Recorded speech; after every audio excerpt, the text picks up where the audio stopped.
यह तो सुना ही होगा कि चंद्रयान 1, 2 और 3 मिशन में चंद्रमा पर उतारे जाने वाले रोवर का नाम विक्रम रखा गया था। लेकिन क्या आप जानते हैं कि विक्रम साराभाई कौन थे?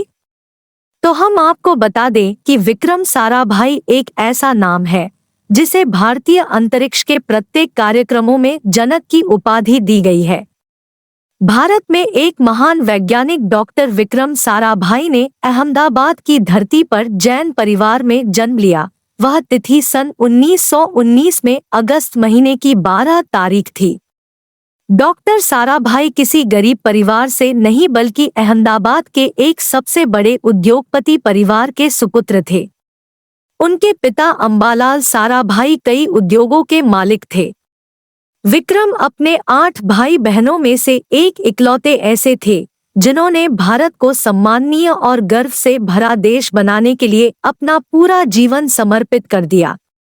बचपन से ही विज्ञान के प्रति उनका लगाव बहुत अधिक था, जिसने बाद उन्होंने ऐसा रूप लिया कि वे भारत के महान वैज्ञानिक के रूप में उभर कर सामने आए। विक्रम साराभाई ने अपनी शिक्षा भारत में ही रहकर नहीं बल्कि विदेशों में भी जाकर पूरी की। जब वे भारत लौटे थे उस समय भारत अंग्रेजों की गुलामी से आजाद हुआ था।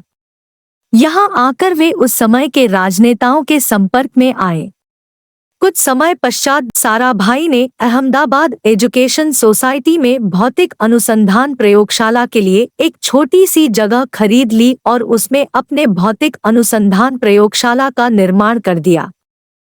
उन्होंने भारतीय सरकार को इस बात का भरोसा दिया कि भारत में अंतरिक्ष सेंटर होने से भारत के विकास को गति मिलेगी और हमारी आने वाली पीढ़ी अंतरिक्ष से जुड़ी बातों के बारे में आसानी से जान पाएगी, जिसके लिए आवश्यक है कि भारत में एक स्पेस सेंटर खोला जाए।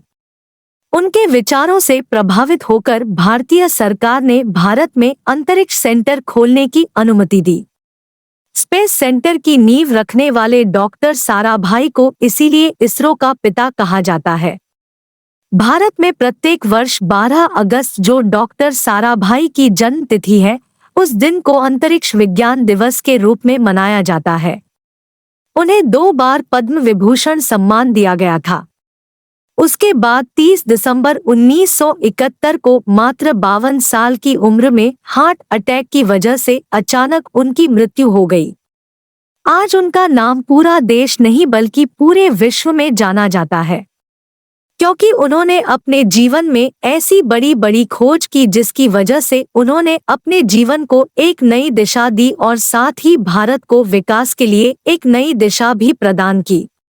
उनके जीवन की सबसे बड़ी उपलब्धि के रूप में हमारे सामने भारत का सतीश धवन सेंटर मौजूद है, जिसमें बड़े बड़े वैज्ञानिकों द्वारा अंतरिक्ष और विज्ञान से जुड़ी बड़ी बड़ी खोज की जाती है।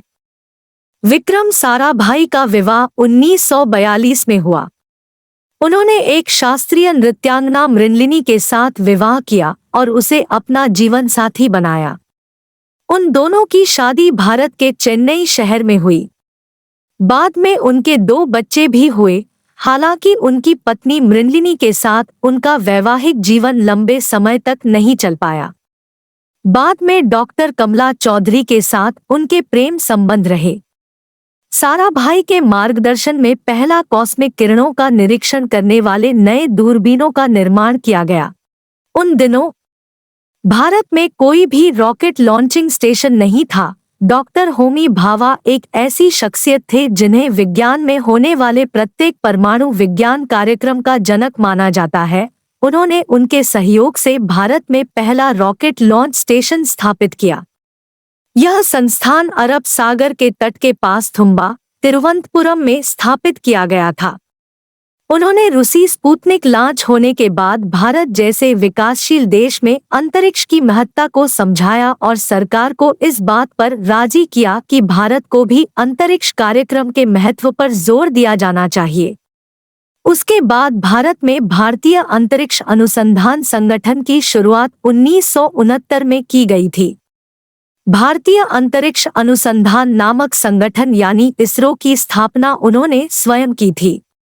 बाद में उन्होंने नासा के साथ मिलकर भारतीय उपग्रह निर्माण की परियोजना भी शुरू की, जिसके परिणाम स्वरूप पहला भारतीय उपग्रह आर्यभट्ट सन 1975 में एक रूसी कॉस्मोड्रोम से पृथ्वी की कक्षा में स्थापित किया गया।